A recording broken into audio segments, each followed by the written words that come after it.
Greetings to our viewers at home. Welcome back to our book reading segment known as Ufundo Lencwadi. We are still continuing with our book titled Memoirs of a 28-year-old Saka Ukubambata by Zizipho Penelope Languza-Maku. Today we are going to read chapter 13 that is titled Suckers. This is a chapter where certain individuals share their stories of being suckers. Let's read the first one.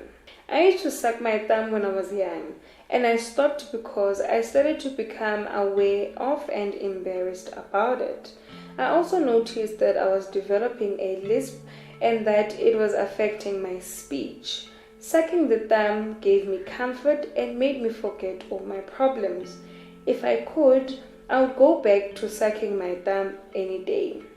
I still look at my thumb and laugh because it is different from the rest of my fingers. That is a sokapase. The next one. I sucked my thumb and touched people's hair at the same time. As much as I could suck my thumb and feel good, sucking it and touching hair was even better. It had to become someone else's hair, not mine. Just the edge of the hair was enough. I did not suck my thumb anymore. I stopped because a lady from my village saw me and her grandchildren playing together. We were both sucking our thumbs and she hit us on the thumbs with a wooden spoon. My thumb was so painful. I could not suck it. I tried to switch to the other thumb, but it just was not the same. So I waited for it to heal and went back to sucking again. But this time it was different. Things had changed. My grandmother also put alum on it. I would wash it off, but eventually I stopped. I still like to touch hair. That is in Languza. I sucked my thumb.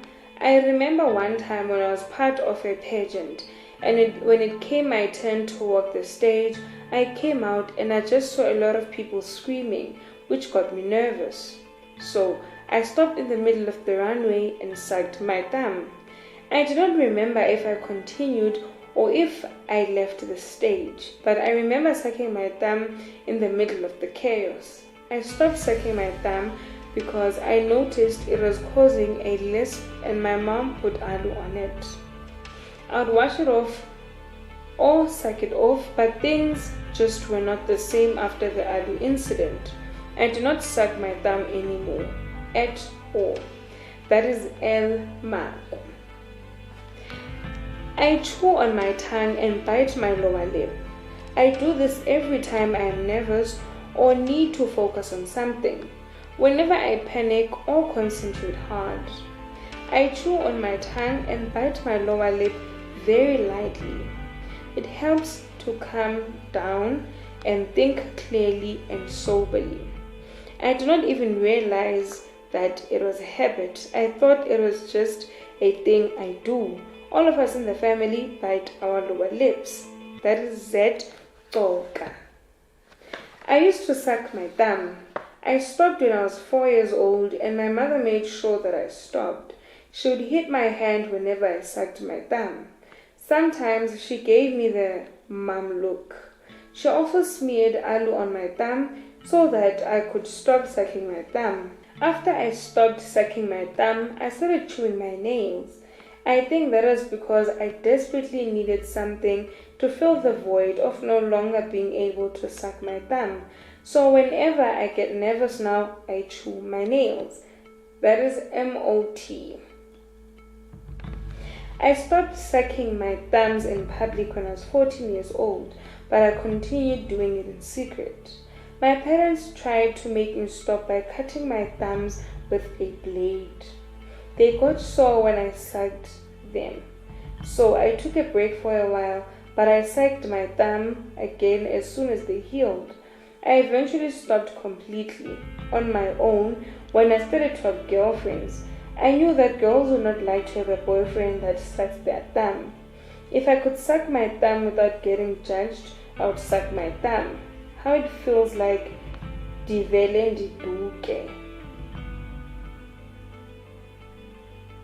Okay,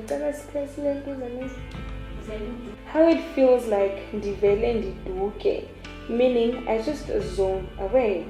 I smoke cigarettes now, and sometimes I wonder if I started smoking to replace sucking my thumb, or if it was just peer pressure.